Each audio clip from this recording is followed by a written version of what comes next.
You saw the headlines this weekend. It was a headline that Heather McMahan, MC of the First Tee, is released from her job after yelling "F you, Rory" to the crowd. I understand my responsibility in this. However, it is a little interesting because I do think that there needs to be some context around what exactly happened.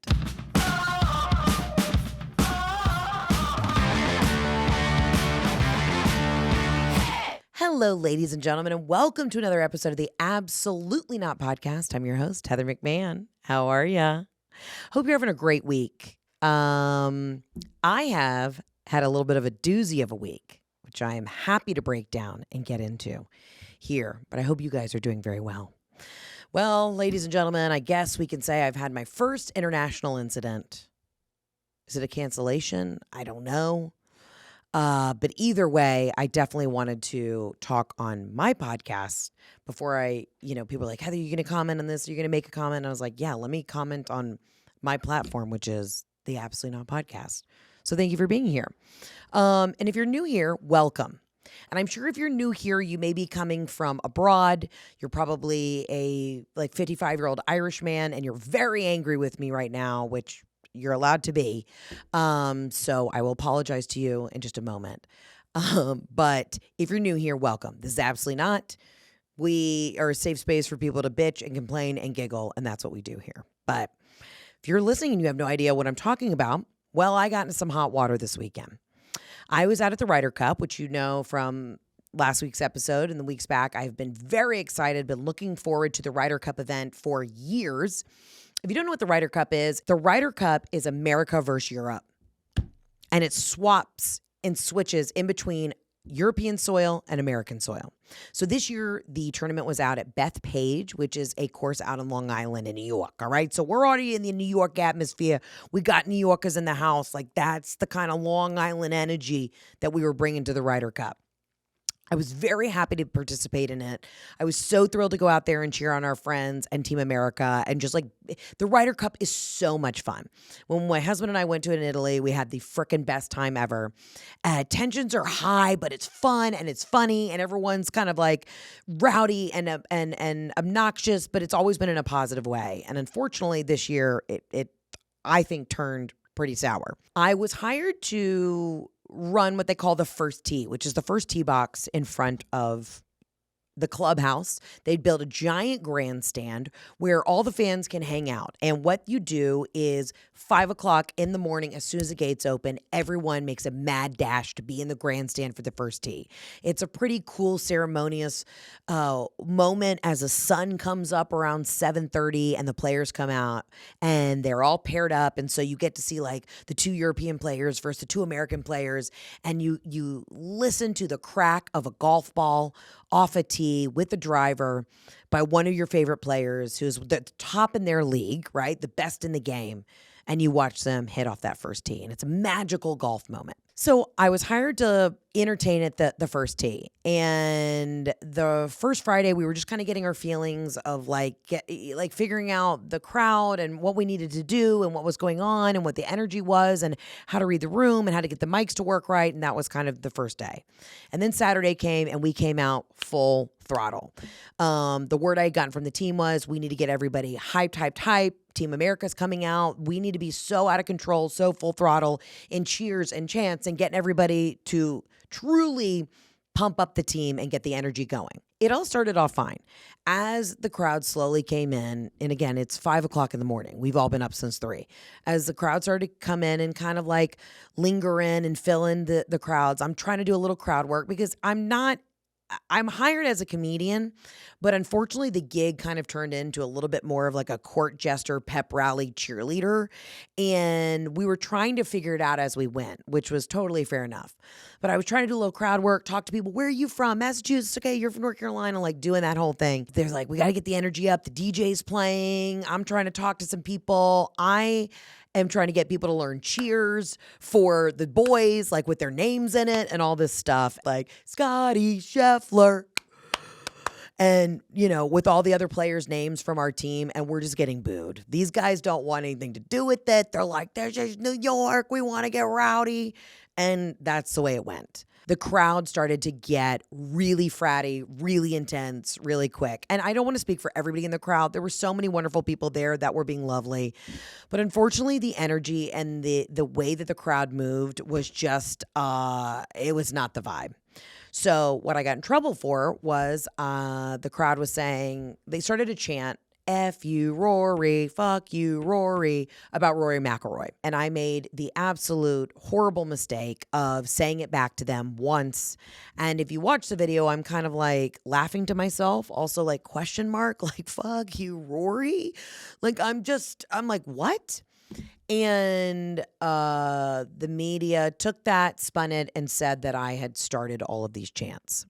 I would just like to say I immediately did not like the energy and the vibe from when that started to happen. I will take full responsibility and sincerely apologize to Rory, Team Europe, for saying that. It was so foolish of me. I did not start the chant. I would just like that narrative to get out there. I did not start it.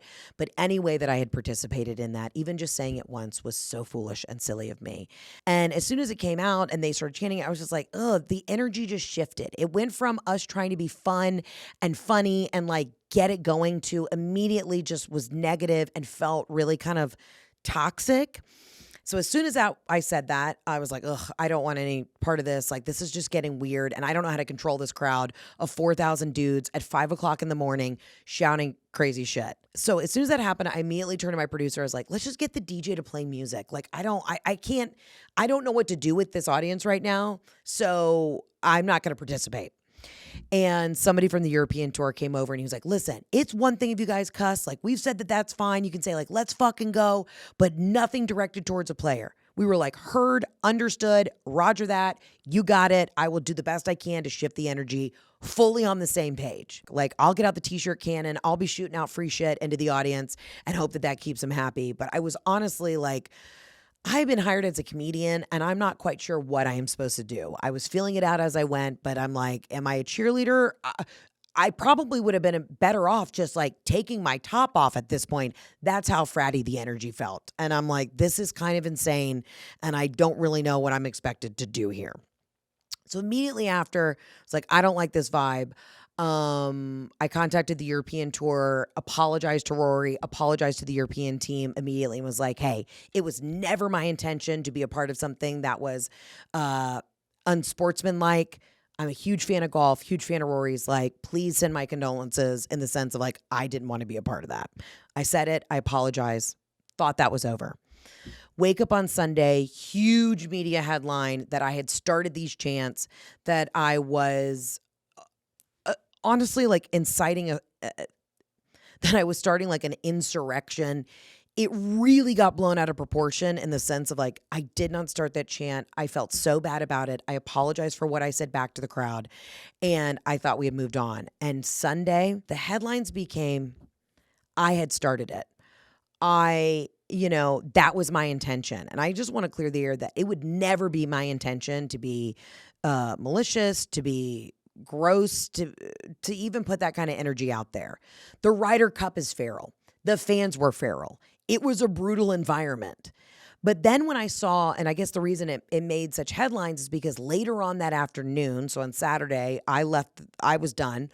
Later on that afternoon, apparently Rory and the whole crew were just getting pummeled with derogatory shit out on the course. It got so bad they had to bring out cops. They were yelling stuff at his family members. They're yelling stuff at other people on Team Europe. And it was just insane. It was a brutal environment. I mean, listen, it's New York to begin with, but they just took it to another level. And my husband and I had already talked about it before the tournament. He's like, dude, as a native New Yorker, Jeff was like, I'm freaking nervous about these crowds, which the Ryder Cup was already going to be rowdy. We already knew that. I did not expect it to go that route. But if you've ever been to a Yankees-Red Sox game, they're feral. People are insane. If you've ever been to any sports game where it has been a New York team versus any other team, like Philly versus the Giants, they're like, oh, fuck your mother. Crazy. Out of their minds. I once sat out in the outfield, like in the bleachers for a Yankees game. There was a guy with a Red Sox hat on next to me. And I looked at my husband, who we were freshly dating at the time. I go, we got to get out of here. We're going to die. And he was like actively worried about our safety. Like, the Ryder Cup is fun. And when the players come out, people chant stuff, everyone has cheers, and they'll like tease them about their team uniforms, the color of them. Like when they came out that Saturday when I was there, they're like, we don't like the color of the sweater. It looks like doo-doo. Like silly, dumb shit. Silly, dumb shit. But the stuff that was said in the afternoon was like just embarrassing for the New York crowd. Embarrassing, tasteless, stupid, lowbrow, like, get out of here. Forget about it, okay? And when I saw headlines that I had like, I was to blame for that, or that would ever be my intention for thousands of drunk men to then go out and make asshats of themselves, I would like to state that would have never been my intention, nor would I ever want to participate in that. As somebody who has followed golf forever and has friends that actively participate in the Cup, you know what I'm there to do? Have a good time, support, and have some fun. Would never condone that behavior. I mean, the things that these guys were doing, and honestly, the way that the fans were wasted, the Ryder Cup's fun. Everybody's drinking and getting drunk and having a wild time. But to turn that into then a negative thing where you're like actively, aggressively, in a disgusting way attacking the other team, wanted no part of. Was not a part of that afternoon. But then when they were like, you're the reason why that happened, I was like, whoa, absolutely not. I am putting my foot down. I cannot control what 40,000 drunk men at a golf tournament do. Much less could I have controlled them that morning, 4,000 of them. Like, it was very overwhelming. But I have to say something. A lot of these articles, A, didn't have the facts straight, and B, were the way that they explained it, like potty mouth, foul mouthed woman from America. I'm like, first of all, you would never call a male comic potty mouthed or foul mouthed. Okay, so it's obvious that strike one, I'm a woman. But also, I'm like, is this the Salem witch trials? Like, you're telling me that I had so much power over a group of men at a sporting event at 5 o'clock in the morning when I shut down the chant as soon as the words came out of my mouth and I was like, what are we doing here? And laughed. You're telling me that I have that much power, that I then told them to go out for the rest of the day, continue to drink till they absolutely were in a stupor, and say horrible things to professional athletes? What? That's where I had to draw the line and be like, hey, that makes no sense to me.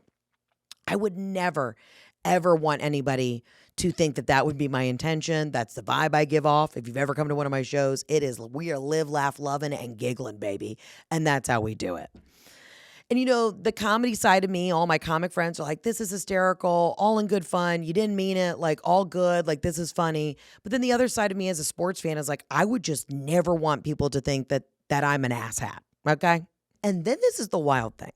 So the European media has spun it that I am MAGA, that there was an outlet that said I am going to be the new press secretary for Trump.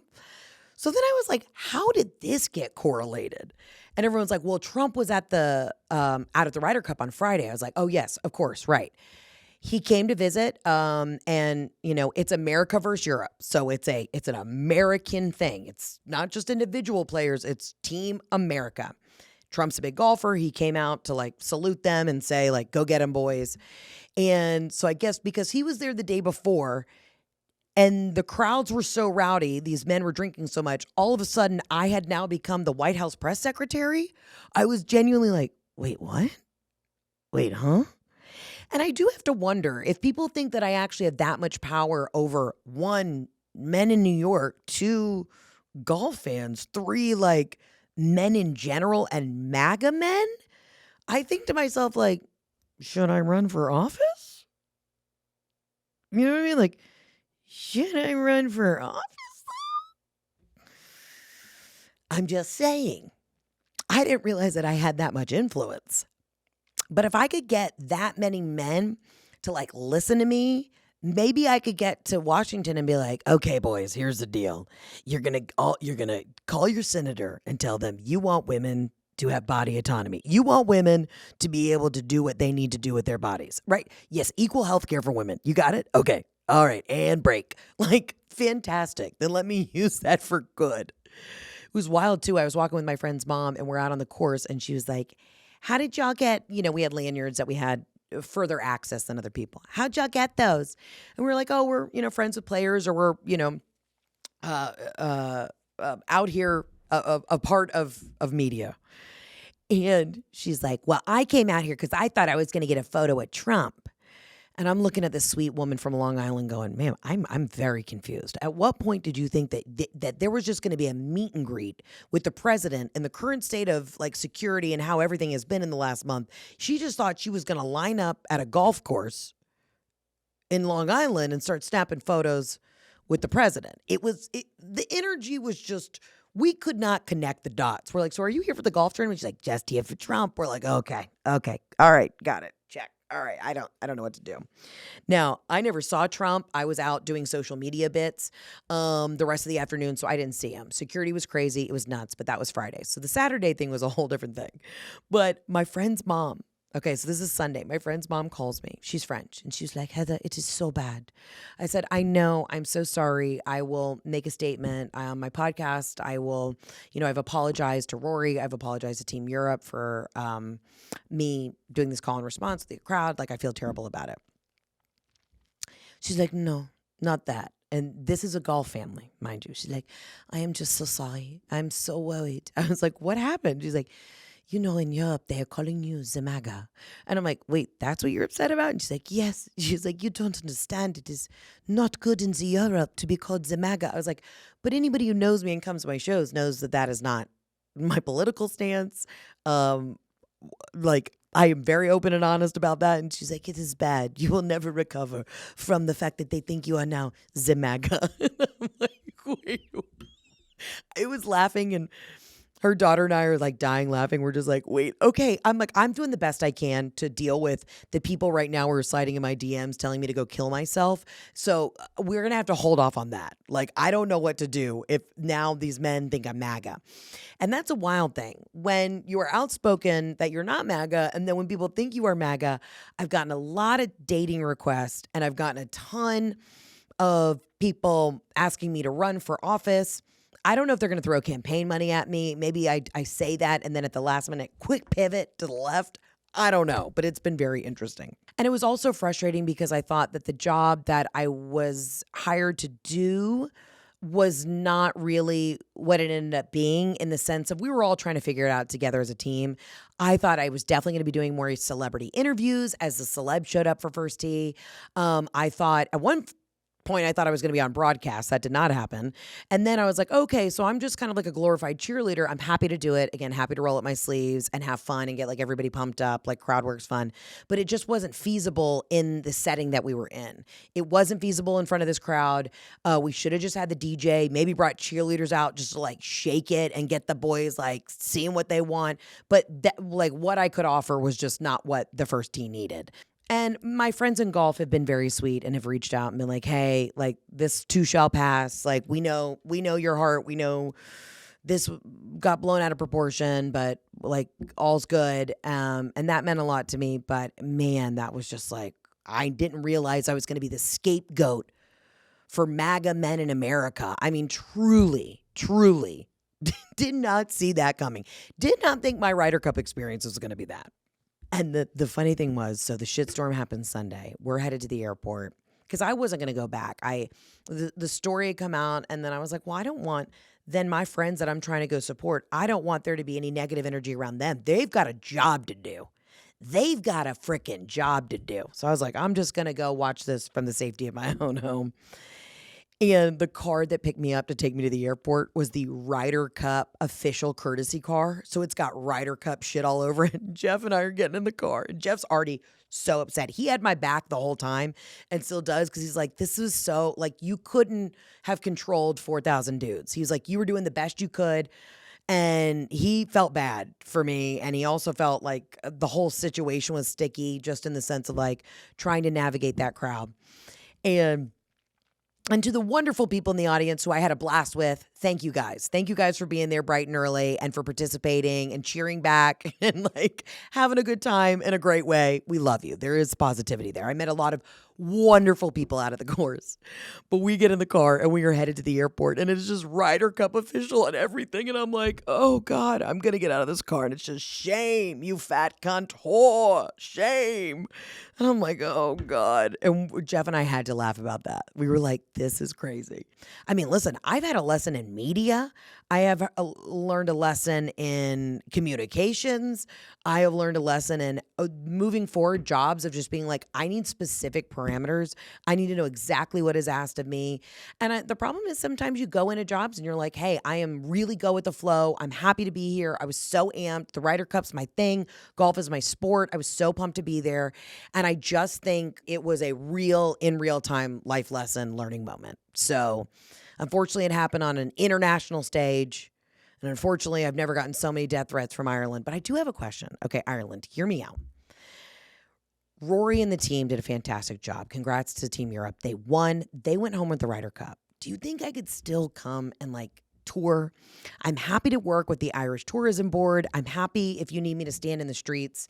Put me in like a Guinness dunk tank. We could do something to extend the olive branch to the community of Ireland. And, you know, I already go to Europe anyways, but like, do you want to like throw soft clumps of Kerrygold butter at me as I walk through the streets and you yell, fuck you, Heather? Like, I'm happy to do it in a way that will all make us giggle. And we can look back on this and think, you know what? We made it through the other side. Let me know. Let me know what y'all would like. Again, how can I be a goodwill ambassador now to Ireland? And, you know, the other side of it, it's McMahon, McElroy. It's, you know, it's already a house divided. We're probably, you know, not from farms not too far away. So I'm already getting the heat from the fam back abroad. All right. Well, although that would be a great sitcom. McMahon and McElroy. And they were like back to back. He's my brother. And then, you know, he just can, again, throw soft clumps of Kerrygold butter at me. Whatever the Irish need. And I do have to shout out the international media outlets that took flattering photos of me. Thank you. Thank you so much for posting, you know, some hot photos. There were a couple who did me dirty dog wrong. I'll take it. I'll take it. Okay, I get it. People are upset. But to the ones that really put up babylicious photos, thank you. You know, you probably helped me go from having like 6,000 DMs of you're a fat, nasty cunt to maybe like 4,000. And for that, I am so grateful to you. I really am. But it was wild. Like also the women that are like, you stirred these men up. You're a witch. I'm like, am I? If I have superhuman powers that I did not know about, I would really like to tap into that and at least do it for good and not evil. So I want you to hear me. If anybody has a coven that they think they're like, all right, just come by, just swing by. We want to see, you know, we want to feel the aura, the energy, and feel if you've got what it takes, let me know. And trust me, the amount of hate that I have gotten online in the last, 48 hours has been, what might say debilitating, but not. I've never been called a big fat whore cunt by more Irish men ever. So, Rory, I just want you to know, I'm so sorry that anybody said something to you. I'm so sorry in my participation in the morning, but I have also been getting it. It's been pretty hot, a lot of hot heat over here on the interwebs. So I too am getting called a lot of things, and it's fine. You know, it is what it is. Now, I will say, because I am new to the interwebs, getting at ya, I would love to read some things that people have said to me, if you guys are cool with that. Vasily said, do you stop at the KFC on the way to the Ryder Cup and on the way home? I wanted to respond to him and say, I'm more of a Chick-fil-A girl, but he had a point there. So this is also definitely for sure tapped into. He does not like my body mass index. So I definitely have to work on that for Vasily. So Vasily, my apologies. And I will only get 8 count nuggets instead of 12. You were a disgrace. You have had a pivotal role in the best golf tournament in the world. You behaved like a spoilt, SPOILT little girl. Spoilt little girl. That's from Danny Catlin. I love that. You behave like a spoilt little girl. That had to be somebody British. You behaved. My name's Danny, and you behaved like a spoilt little girl. And you're like, okay, all right, that's a kink. One guy called me a redneck Murican. That was fun. He said, you are the ultimate redneck Murican. Okay, I'll take that. I will absolutely take that. And then, okay, this one was fun by Steven. This one really hit home. Fuck you. You're a poor representation of the American people. Shame on you. You're the epitome of such rude behavior. You're disgusting. You were probably a Nazi in your previous life. Eat shit and die soon, cunt. Love that at the end. Eat shit and die soon, cunt. Thank you, Steven. Steven, thank you so much for that. I will print that out for sure and put that probably on the wall and or in the office. Just, anytime I ever look back with shame or like embarrassment of anything in my life, I will look back and remember to eat shit and die soon, cunt, because Steven, I am so sorry. I messed up. I acknowledged it and I felt bad, but don't ever forget, eat shit and die soon, cunt. So that's where we're at. Let's definitely get into some emails now, too. They were coming in at all angles. Also, it was wild. People on my team were getting a lot of hate. And it's so interesting, though, the international crowd, because they say the craziest shit, like, how fucking dare you have repeated that, you dumb fucking fat whore. And then they're like, warm regards. They're like, warm regards, Chesterfield. And you're like, oh, you're British. I love that it would be like, you're a dumb fat whore. I hope you die soon. Regards, best wishes, King Charles. And you're like, wait, what?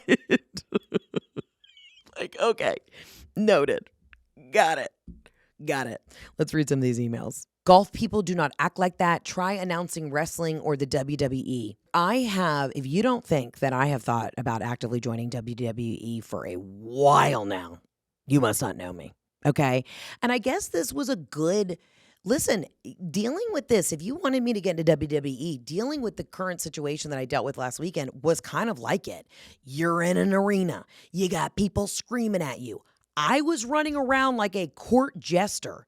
I'm in a pair of Navy slacks, absolutely doing dead wind sprints across the field, shooting T-shirts out of a gun. Surprised I didn't slip and rip an Achilles. And I was called a lot of derogatory things by grown men all weekend. So I'm ready. I'm agile. I'm strong. I love the drama.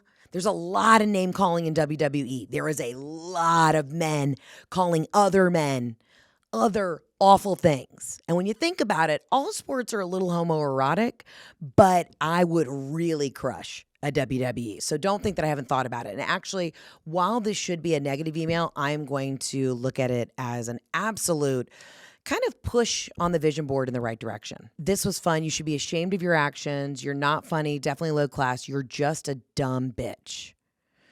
And again, these are all from Europe because this man's name is Patrick. I won't say his last name, and it is very, very Irish. Again, I am a dumb bitch. Here's the other thing. If you still want to keep, the comments online rolling in, there is nothing that you can say to me or write to me that I, A, haven't already heard, B, haven't said to myself, or C, probably agreed with you on. But let's see. We got a voicemail. If you're new, you can call into the hotline 800-213-7503. It's the Absolutely Not line. It's a line where you can call in and bitch about yourself. You can bitch about what's going on in the world. I give you horrible, unsolicited life advice, and we try and get through this craziness together. So let's see what people have been up to. Hey, Heather. It's Julia. I'm a Long Island native and just found out about this Ryder Cup sitch even happening like last week, and the Instagram algorithm has fed me the story about you and the press you got into, what they say, all press is good press. But I just wanted to say, girl, keep your head up. You really did nothing wrong. Like, this is New York. We get heckled at every day. My absolutely not is that through all of this, I found out that the Team Europe that was all pissed off won. Like, I don't understand why they're complaining about words, what they say, words, sticks and stones may break my bones, but words would never hurt me. Maybe they don't have that expression in Europe. I don't know. They won. Like, I know. that's it.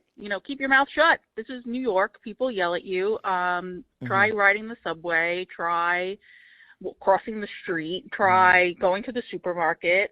Try, anything here. So I think they're, a bunch of baby back bitches and complained, and, you really did nothing wrong, and, you're a positive light, and I wish you nothing but the best. Tiramisu, bitch. Tiramisu. And I just want you to know, if God forbid I ever get into legal trouble on the island of Long Island, I'm calling this broad. Everybody, have you ever been on the subway? That's the wild thing too, is like knowing New Yorkers, having lived in New York for quite a period of time. When you know New York, it's just like everybody's crazy. Wait, I appreciate it. Listen, again, I respectfully apologized for my participation in anything, but I also am kind of in agreement with you in the sense of like, oh my God. I mean, we knew the tensions were going to be high. We knew it was going to be a tough match, but I will say how things got blown out of proportion, and also how the crowd acted that afternoon was not okay. But let's talk about New York in general. Let's pivot a little bit away from the Ryder Cup, and let's talk about how the UN summit was happening at the exact same time. So, did you see the footage of President Macron, which I'm going to get absolutely blasted for how I just said President Macron. He is trying to cross the street in New York City. It's a UN summit. He is trying to cross, either to get to the UN or his hotel. And all the roads are blocked off because during the UN summit, obviously, it's giant world leaders that all come to summit and discuss the future of the world. This New York City cop's like, I don't know who you are. I'm not letting you cross. What's your name, Macaroon? You're not going anywhere.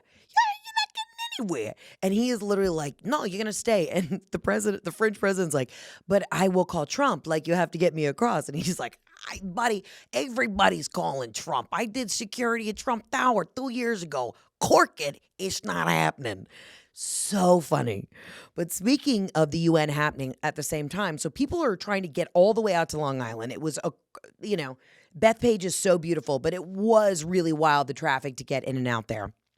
And then the first couple of days we were in the city, we check into our usual hotel that we love when we have to do things uptown. We go to check into the hotel and the entire city street's blocked off. All right, not that big of a deal. Then the cops are like, we see everybody with AK-47s, full SWAT team, full Secret Service. And we're like, oh shit, okay. And they're like, if you're checking into the hotel, we got to drag all your stuff. We're going to go through every single piece of luggage. Then you're going to go through our own TSA security. And then you're going to go into the elevator. So Jeff has them going through every little square inch. I'm talking, they're looking at a toothbrush. They're looking at the shampoo. They're sniffing a thong. It's getting weird. I'm like, all right, what are we looking for? And of course, I was respectful. I understood that there were high-profile people staying there. But then I'm like, we must have somebody like major staying at our hotel. We get in. We're checking in. And then I'm counting the different Secret Service that are in my lobby. And we were like, this is chaos. So we're checking in. They're like, hey, we're sorry. We have a lot of big world leaders staying here. And just so you know, like, it's really going to get locked down here in a little bit. It was not Trump. It was somebody from the Middle East. And they were like, so when they're coming and going, like, you're really not going to be able to use the elevator. You're not going to be able to go anywhere. So we're just giving you a heads up. I'm like, one, nobody told us this before we were checking in. We never got a light email that was like, hey, by the way, you're going to be, patted down and getting anally probed every time somebody wants to go down and get a coffee in the lobby. So we immediately did a hard pivot. We were like, you know what? We don't even need to stay here. But then after they had gone through every single underwear, sock, toothbrush, loose pill in my purse, we then had to pack up all of our shit and head downtown. We were like, we got to get out of here. But I want to give a shout out to one of the best hotels I've ever stayed in, was the Fifth Avenue Hotel. Phenomenal. One of the best. Phenomenal room service, great bar, great breakfast, really, really great. 10 out of 10. Will be back. Need to have a positive New York moment there. Unfrickin' believable.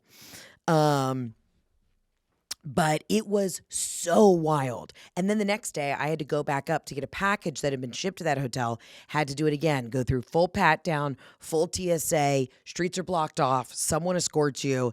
And I was like, this is chaos. And the thought that they were going to then have thousands of international people coming to go out to a golf tournament after that, New York was popping off. We had 3 nights at Madison Square Garden of Nate was performing. I mean, it could not have been a more jam-packed. They were like, how many things can we just pile into one city in 1 week and then really just make it difficult for anybody to do anything? And that was the energy of last week.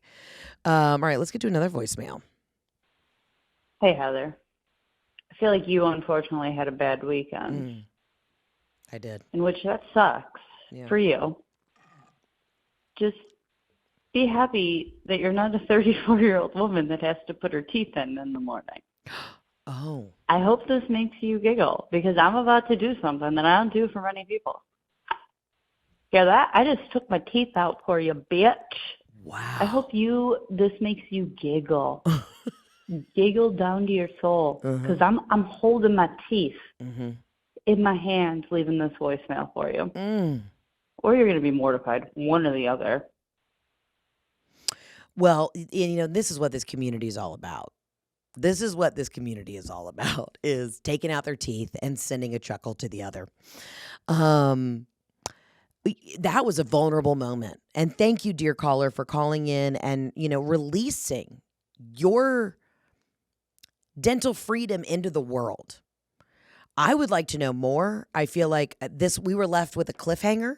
I'd like to know, how do we lose a teeth? What is a denture journey like? Because I always think from this bad situation that we've all been in, it's a teachable moment. How do we grow from this? Well, I would like to know more about your dental situation. My biggest fear of all time is getting my teeth knocked out. That is my biggest fear. That is when, you're laying down at night and you feel like you're falling in a dream. It's my teeth falling out. That is my biggest fear. So I can only imagine, dear listener, what you have gone through in the dental world. God, was it an accident? Did we have an affair with Swedish Fish for too long? Like, I gotta know what happened. Did we play inline hockey in a female league? Were we roller derbying it? Were you on a Lime scooter? Those are always wildly dangerous. But see, this is what I love about a community of, and again, if you're just listening to this, the 3 Irish guys that have stayed to listen. When you're a part of a community that's a lot of women, a couple husbands, and a lot of gay dudes, that's what we do here. We share, we break down, we cry, we hug, we build each other up. We say, you're a dumb fat cunt, and we keep moving on. We keep moving on. And that is just, that's a beautiful thing. It's a beautiful thing. Also, I do have to say, while, men, European or American, are just absolutely either sending me death threats or, Google Calendar invites for dates, the women who follow me have kind of been like, what is going on? What's the big deal? They're literally like, huh? You were at a sporting event? You were at a sporting event with a bunch of dudes and you said what you said? And then you were like, huh? And then you apologize and they're upset and that's it. And this is that. All the women are like, what? Which too, I'm also like, yeah. And we're all like, huh? And it's like, sure. But it's like, yeah. And I'm like, uh-huh. And then they're like, okay. But you're also kind of like, well. And then you're also like, but I know. And you're like, but I'm sorry. And you're like, but it is what it is. And then you're like, do we go again? I don't know. That's where a lot of women are like, we're just, And I will say to all of the women in golf that have reached out, thank you. Thank you. Again, I take full responsibility for what I said, and I feel bad about it.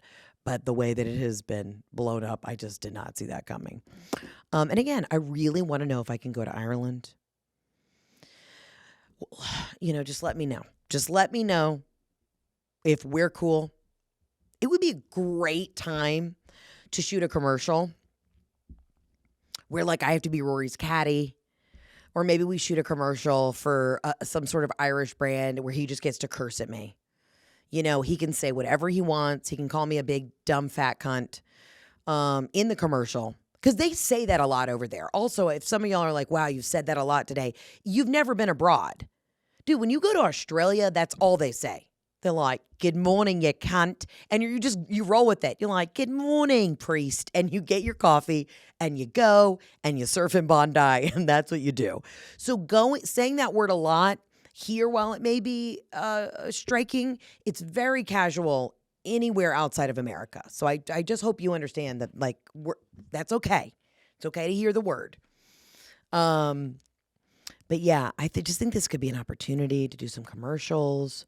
You know, maybe I have to caddy for him for a couple tournaments. Just wash the balls, wash his car. You know, I don't know. I will, I'm sure, be punished by men everywhere for this for the rest of my life. But here we go.